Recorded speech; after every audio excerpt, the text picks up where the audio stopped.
আরে মুমিন গভীর রজনীতে হযরত ওমর রাদিয়াল্লাহু আনহু সাধারণ মানুষের অবস্থা দেখার জন্য মদিনা থেকে একটু দূরে ওমর যখন ছুটে চললেন, হঠাৎ করে হযরত ওমর তাকায় দেখি মরুপ্রান্তরে ছোট্ট একটা তাঁবু অথবা কুড়ে ঘর। দুইটা বর্ণনা মুমিন রে, একটা হলো ছোট্ট তাঁবু অথবা কুড়ে ঘর। এই ঘরের ভিতর থেকে হযরত ওমরের কানের ভিতরে আওয়াজ স্পর্শ করতেছে। কে যেন মেলি কণ্ঠে, চমৎকার কণ্ঠে একটা গান ঘরের ভিতর থেকে সে পরিবেশন করতেছে। হযরত ওমরের কানের ভিতরে গানের আওয়াজটা বেশি উঠল। হযরত ওমর তাকা দেখি মেয়েটা তার ভাষা দিয়া, আরবি ভাষা দিয়া গান গায়।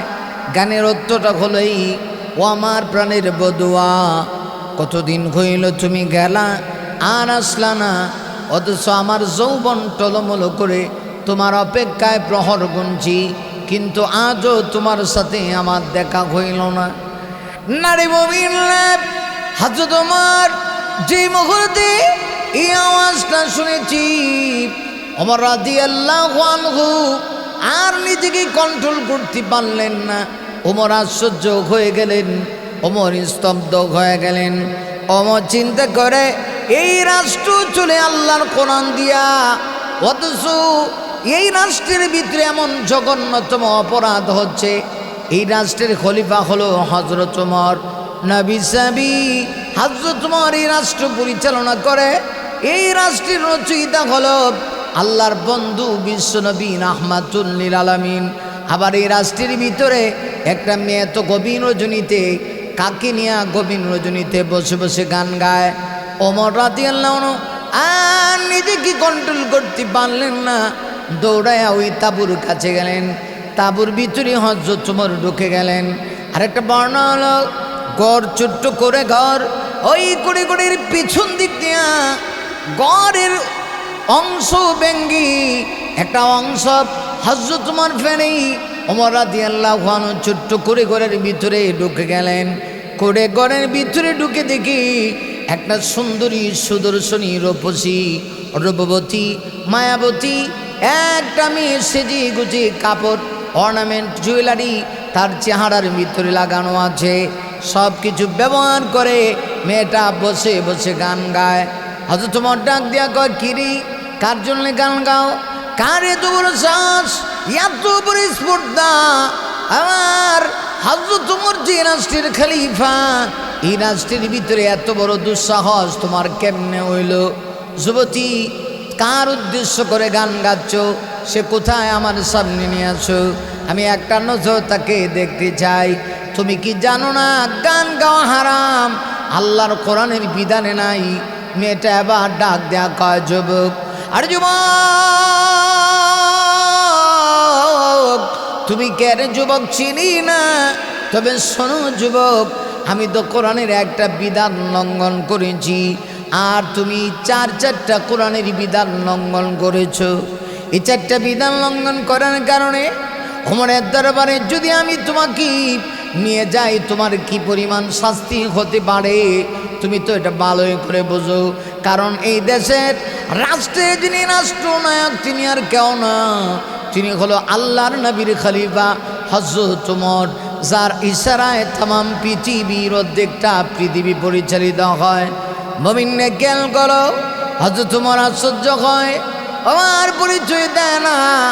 যুবতী সুন্দরী সুদর্শনী তো ওমরকে চিনে না, ওমরের কাছে নিয়ে যাবে বলে আর কয়, আমি কোরআনের একটা বিধান লঙ্ঘন করেছি। সেটা কি?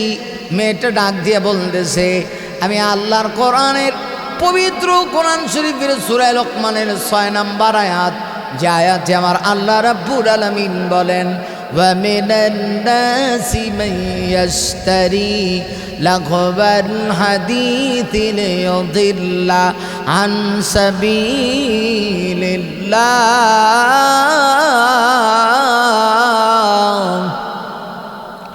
ليضل عن سبيل الله بغير علم يتخذها هزوا أولئك لهم عذاب مهين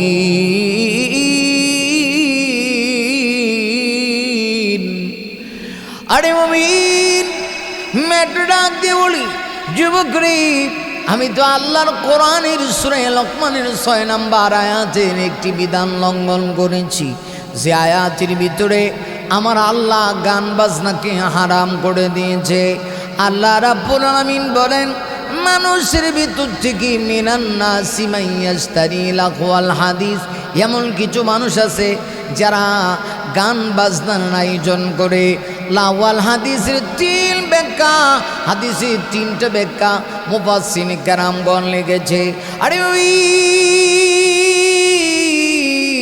হাদিসের 3টা ব্যাখ্যা 1 নম্বর কোন হাদিস মানে হলো অনর্থক কথাবার্তা যেই কথাবার্তা শোনার মাধ্যমে যেই কথাবার্তা বলার মাধ্যমে দ্বীন ইসলামের কোনো ফায়দা নাই 2 নাম্বার হলো লাহওয়াল হাদিস মানে হলো গান বাজনা যত ধরনের গান আছে সর্বপ্রকারের গান যেগুলা লাহুন মানুষকে গাফিল করে দেয় লিয়ুদিল্লান সাবিলিল্লাহ আল্লাহ রাস্তা থেকে মানুষকে গাফিল করে দেয় মুমিন আর সেই সুদূরসুনি সুন্দরী মেয়েটা ডাক দিয়া বলে যুবক আমি তো কোরআনের শুধুমাত্র একটি বিধান লঙ্ঘন করেছি যে আয়াতের মাধ্যমে আমার আল্লাহ চিরচুরি গান বাজনাকে হারাম করে দিয়েছে আর তুমি কোরআনের একটা বিধান নয় কোরআনের 4টা বিধান লঙ্ঘন করেছো তুমি কি জানো ওমরের কাছে গেলে তোমার কি শাস্তি হতে পারে আরে যুবক এই 4টা বিধান লঙ্ঘন করার কারণে ওমরের কাছে গেলে তোমার এমন শাস্তি হবে যেটার কল্পনাও তুমি করতে পারো নাই হযরত ওমর তিনি আর পরিচয় দিলেন না আর বড় আশ্চর্য হয়ে গেলেন কয় কি ধারণা করলাম কি আর হইল কি হযরত ওমর একটু ঠান্ডা হতে শুরু হয়ে গেলেন কারণ ওমর তো বড় গরম ছিলেন এত গরম হাদিস শরীফের ভিতরে আসছে গো যে ওমরকে দেখলে মিস্টার ইবলিস দেশের বড় হুজুর শয়তান পর্যন্ত রাস্তা ছেড়ে দেয় ওমরের এত দাম আরে ওই আজও পর্যন্ত ওমরের নাম শুনলি গোটা পৃথিবীর সকল বেঈমানদের পাতলা পায়খানা শুরু হয় আল্লাহ নবী ওমর সম্পর্কে নবীজি বলেছেন ওয়াশাদ্দুহুম ফি আমরিল্লাহি ওমর আল্লাহ নবী বলেন আরে নবীজি বলেন আমার ওমর হলো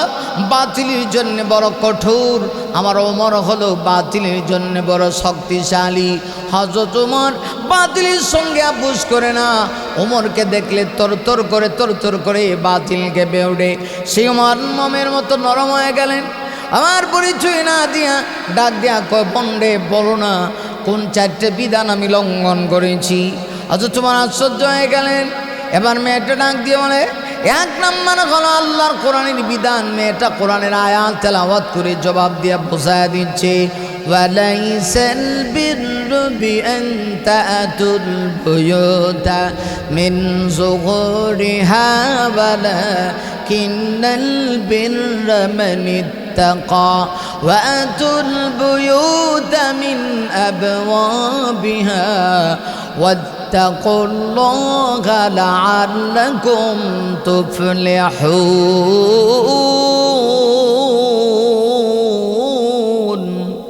আরে মেয়েটা না দিয়ে 1 নম্বর বিধান আপনি কোরআনের লঙ্ঘন করেছেন কোরআন শরীফে আমার আল্লাহ বলেছেন লাইসাল বিররু বিআন তা'তুল বুয়ুতা মিন যুহুরিহা আপনি যদি কারো ঘরের ভিতরে প্রবেশ করতে চান তাহলে ঘরের পিছনের দিক দিয়ে প্রবেশ করা যাবে না ঘরের পিছনের দিক দিয়ে ভালো মানুষ প্রবেশ করে না আমার আল্লাহর বিধান ওয়াতুল বুয়ুতা মিন আবওয়াবিহা যদি ঘরের ভিতরে ঢুকতে হয় গো ঘরের সামনের দরজা দিয়ে ঢুকতে হবে হযরত ওমর রাদিয়াল্লাহু আনহু নীরব হয়ে গেলেন ওমান চিন্তা করি ঠিকই তো।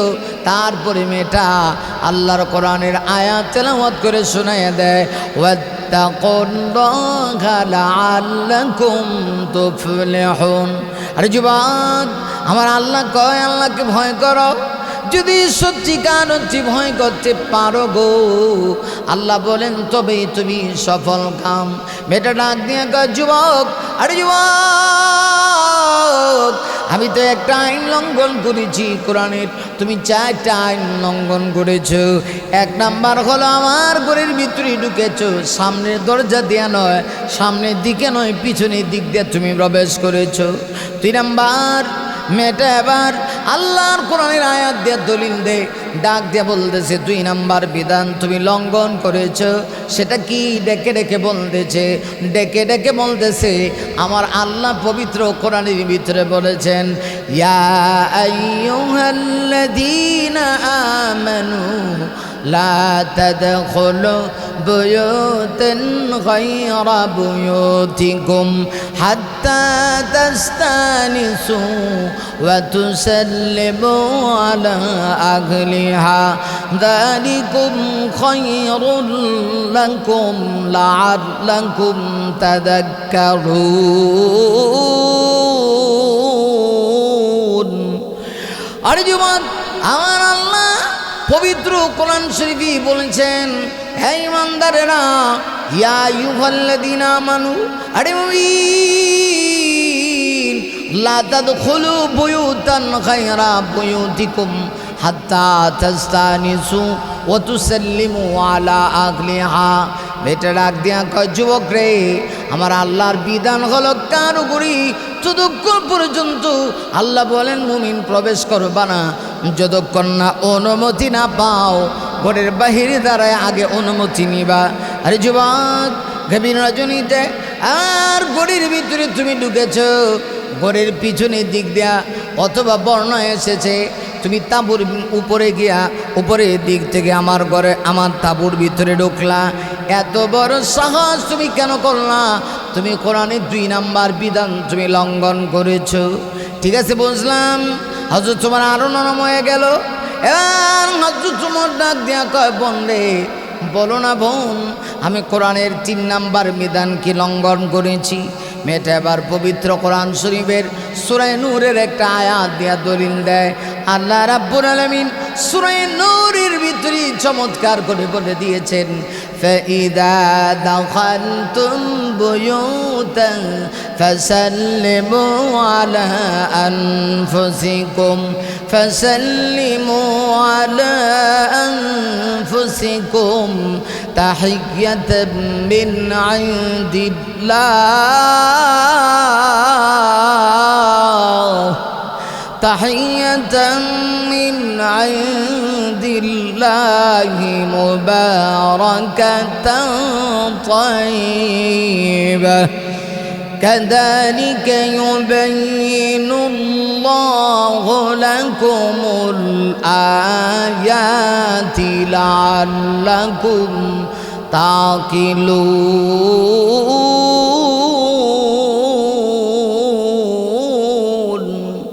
আরে মুমিন, সুন্দরী মেয়েটা এবার ডাক দেয়া কোন যুবক রে, আমার আল্লাহর কোরআনের বিধান আল্লাহ রাব্বুল আলামিন বলেন, ফাইদা দাখালতুম বুয়ুতা, যখন তোমরা কোনো মানুষের ঘরে প্রবেশ করবা, আল্লাহ রাব্বুল আলামিন বলেন, ফাসাল্লিমু আলা আনফুসিকুম, ঘরে ঢোকার আগে অবশ্যই সালাম দিবা, সালাম দিয়া তারপরে ঘরে ঢুকবা।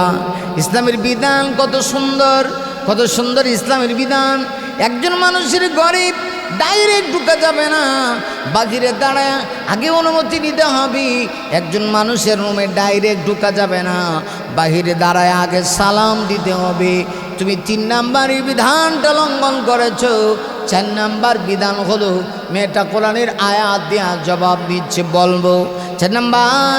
এবার সেই মেয়েটা ডাক দিয়ে বলে, 4 নাম্বার হলো, মেয়েটা আল্লাহ রাব্বুল আলামিনের পবিত্র কোরআনের আরেকটা আয়াত সূরা হুজুরাতের আয়াত দিয়া জবাব দিয়া বলছে, ইয়া আইয়ুহাল্লাযীনা আমানু জতানিবু কাসীরাম كثيرا من الظن إن بعض الظن إثم ولا تجسسوا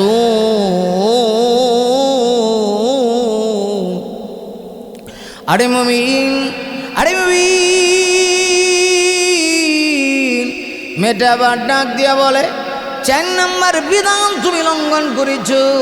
আমার আল্লাহ ইমানদারদেরকে ডেকে বলেছেন ইয়া আইয়ুহাল্লাযীনা আমানু, আরে মুমিন ওহে বিশ্বাসীরা, ইজতানিবু কাসীরাম মিনাজ-যন, তোমরা অধিক পরিমাণে ধারণা থেকে বিরত থাকো। কারণ কি জানেননি? ইন্না বা'দাজ-যন্নি ইসমুন, আমার আল্লাহ বলেন কিছু ধারণা এমন আছে যেইগুলা গুনাহ হয়, সব ধারণা সঠিক হয় না। এই জন্য একজন মানুষ রিক্সা দিয়া তার বোনকে নিয়ে যাচ্ছে, আপনি ভাবতেছেন হে গার্লফ্রেন্ড লয়া যায়, এমন ধারণা করা যাবে না। না, একজন মানুষ তার মাকে নিয়ে তার রিক্সা দিয়ে যায়, আপনি ভাবতেছেন হয়তোবা অবৈধভাবে কোনো মেয়েকে নিয়ে যাচ্ছে, এই ধারণা কিন্তু আপনাকে গুনাহের অন্তর্ভুক্ত করে দিবে। মেয়েটা ডাক দিয়ে মানে যুবক রে, আরে যুবক,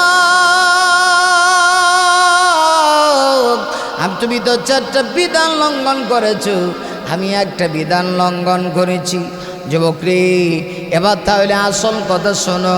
হযরত ওমর রাদিয়াল্লাহু আনহু ডাক দিয়া কয়, পরিচয় না দিয়া ডাক দিয়া কয়, বোন রে তাহলে বলো আসল বিষয়, তোমার পরিচয়টা আমি একটু জানতে চাই, তুমি কে? মেয়েটা ডাক দিয়ে মানে আরে যুবক, আমি আল্লাহর কোরআনের হাফেজা। আল্লাহু আকবার। মেয়েটা ডাক দিয়ে বলতেছে আমি আল্লাহর কোরআনের হাফেজা, পবিত্র কোরআন শরীফের 30 পারার হাফেজা হলাম আমি। আল্লাহু আকবার। না রে যুবক, এই আল্লাহর কোরআনের 30 পারা কোরআনের হাফেজা, আমার সিনার ভিতরে রয়েছে 30 পারা কোরআন। যে মুহূর্তে কথা বলেছে, এতক্ষণ হযরত ওমর নরম ছিলেন, এখন এত নরম হয়েছে হযরত ওমরের 2 চোখ দিয়ে টপ টপ টপ টপ করে পানি পড়তেছে। আরে মুমিন,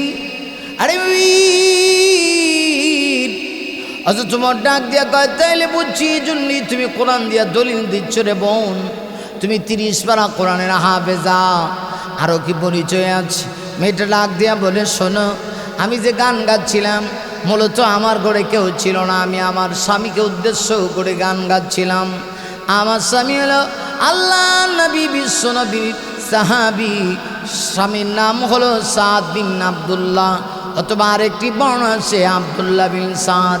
মেয়েটা ডাক দিয়ে বলল, আরে যুবক, আমার স্বামী আজ থেকে প্রায় 1 বছর আগে 12 মাস আগে এই দিনে আমার স্বামীর সঙ্গে আমার বিবাহ ঠিক হয়েছিল। সাদ বিন আব্দুল্লাহর সাথে আমার বিবাহ ঠিক হয়েছে। সাধারণ সিস্টেম অনুযায়ী বিবাহের যা যা লাগে সব কিছু তৈরি হলো, সব কিছু ঠিকঠাক হলো, বিবাহের বাড়িতে সব কিছু চলতেছিল। একটা পর্যায়ে নিকাহ হয়ে গেল। আমার স্বামী আমাকে বিবাহ করে নিলেন, নিজাব কবুল হয়ে গেল। দুজনে বিবাহ শেষ হয়ে গেল, খাবার দাবার চলতেছি। আমার স্বামীর হাত ধুয়ে দেওয়া হয়েছে, স্বামী খাবার গ্রহণ করবে। এরপরে আমি সেজে গুজে সুন্দরী হইয়া, আমি সেজে গুজে সুন্দরভাবে অর্নামেন্ট জুয়েলারি পরে আমি বসে আছি। আমার স্বামীর সঙ্গে আমার সাক্ষাৎ হবে। ওই রাতটা, ওই প্রথম রাত বা সোনার রাতটা একটা মেয়ের জন্য কতটুকু দামি হয়, আনন্দের হয়। আমি অপেক্ষায় ছিলাম। আমি শুনেছি আমার স্বামীর মতো এত সুন্দর মদিনাতে মানুষ খুব কম আছে। হঠাৎ করে আমার স্বামীর কাছে একজন বার্তাবাহক আমার স্বামীর কাছে আসলো। একজন কাসিদ আমার স্বামীর কাছে আসলো। বার্তাবাহক আমার স্বামীর কাছে এসে একটা পত্র দিল।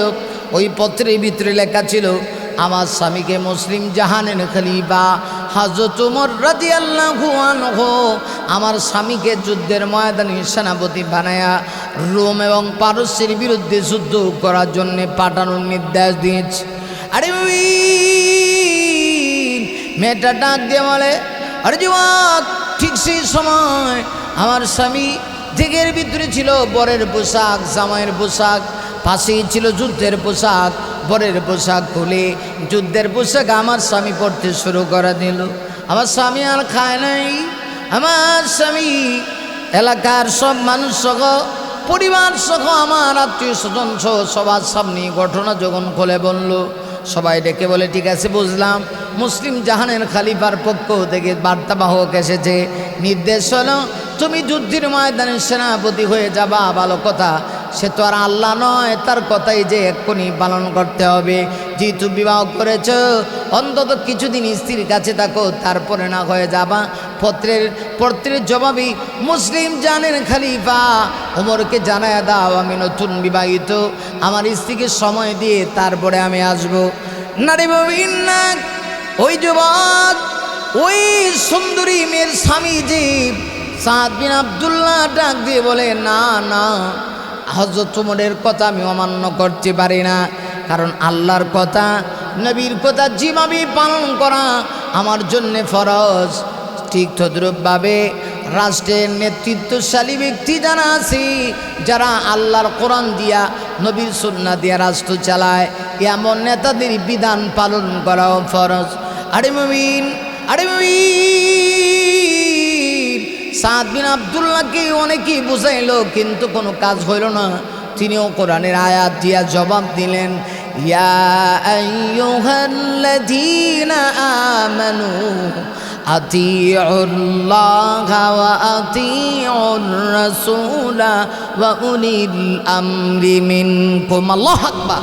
তিনিও কোরআনের আয়াত দিয়া জবাব দিলেন, হে ঈমানদারেরা, তোমরা আল্লাহর আনুগত্যতা স্বীকার করো, ওয়া আতিউর রাসূল, রাসূলের আনুগত্যতা স্বীকার করো, ওয়া উলিল আমরি মিনকুম, এবং তোমাদের ভিতর থেকে যারা উলিল আমর, সমাজের যারা নেতৃত্ব দেয়, যারা সমাজের নেতা, কোরআন সুন্নাহ দিয়ে যারা সমাজ চালায়, তাদের আনুগত্যতা স্বীকার করো। সাদ বিন আব্দুল্লাহ ডাক দিয়ে বলতেছে, ওগো আমার আত্মীয় স্বজনেরা, আব্বা আম্মারা আর শ্বশুর বাড়ির আত্মীয় স্বজনেরা, শোনেন, একটু পরে আমার স্ত্রীর সঙ্গে আমার দেখা হওয়ার কথা ছিল। আজকে আমাদের বাসর সজ্জার রাত ছিল, ফুল সজ্জার রাত ছিল, কিন্তু আমি যেতে পারছি না। আমি আন্তরিক দুঃখিত, যেহেতু ওমরের পক্ষ থেকে আমাকে বার্তাবাহক এসে জানিয়ে দিয়েছে, পত্র দিয়েছে, আমি যুদ্ধের ময়দানে সেনাপতি হয়ে যাব, এজন্য আমার আর যাওয়া সম্ভব হচ্ছে না। শোনাতে শুধু তখন অনেকে বুঝাইলো, বোঝানোর পরে সাদ বিন আব্দুল্লাহ সেটা মানতে রাজি না। আরে মুমিন, এবার সাদ বিন আব্দুল্লাহ সর্বশেষ তিনি তার স্ত্রীর কাছে বিদায় নেওয়ার জন্য ঘরের বাহিরে দাঁড়ায় সাদ বিন আব্দুল্লাহ সালাম দে। প্রতি উত্তরে স্ত্রী জবাব দিলেন। যুবতী মেয়ে ডাক দিয়া বলে, আমার স্বামীর জবাব আমি দিলাম। স্বামী আমার কাছ থেকে বিদায় তলব করে, ওগো প্রাণীর স্ত্রী, আজকে তোমার সঙ্গে আমার বিবাহ হয়েছিল, আজকের রাতটা খুব আনন্দের রাত ছিল। আমি শুনেছি তুমি খুব সুদর্শনী সুন্দরী, আমি অপেক্ষায় ছিলাম গো, কিন্তু এখন আর সময় আমার হাতে নাই। মুসলিম জাহানের খলিফা কাসিদের মাধ্যমে, বার্তাবাহকের মাধ্যমে পত্র পাঠায় দিয়েছে, আমাকে এই মুহূর্তে চলে যেতে হবে যুদ্ধের ময়দানে, বাতিলে বকাবে না, আমাকে রণাঙ্গনে লড়তে হবে। এজন্য আমি শেষ বিদায় তলব করার জন্য আসছি। যুবক রে, আমার স্বামী যখন এই কথা বলেছে, আমি স্বামীকে অনেক বুঝাইলাম, একটা বার আপনি আমার ঘরের ভিতরে প্রবেশ করুন, একবারের জন্যে আমার ঘরের ভিতরে আপনি প্রবেশ করুন, শুধুমাত্র আপনার চেহারাটা আমি একটু দেখে রাখতে চাই। আল্লাহ না করো যুদ্ধের ময়দানে গিয়া আপনি যদি শহীদ হয়ে যান, কিয়ামতের ময়দানে আপনি শহীদ হয়ে আল্লাহর আদালতে দাঁড়াবেন, আমি শহীদের স্ত্রী হই ময়দানে মাহাশরে দাঁড়াবো, কিন্তু আমি যদি আপনাকে না চিনি। স্বামী ডাক দিয়া কয়, না টেনশন করো না, বিদায় দাও, কারণ ঘরের ভিতরে ঢুকলে হয়ে যেতে পারে তোমার চেহারার দিকে তাকায়া আমার মায়া লাগে যেতে পারি, ভালোবাসা তৈরি হয়ে যেতে পারে, এজন্য আমি আর ঢুকছি না। তবে টেনশন নাই, যদি শহীদ হয়ে যায় শহীদ, আর তুমি হবে শহীদের স্ত্রী, আমি শহীদ স্বামী আর শহীদের স্ত্রীর সাথে কিয়ামতের দিন আর আল্লাহ অবশ্যই আমাদেরকে একত্রিত করবেন। আর যদি শহীদ না হই, 4 মাস পরে অবশ্যই দেখা হচ্ছে। 4 মাসের জন্য আমাকে সেনাপতি বানায় দেওয়া হয়েছে, 4 মাসের জন্য আমার স্বামী চলে গেল।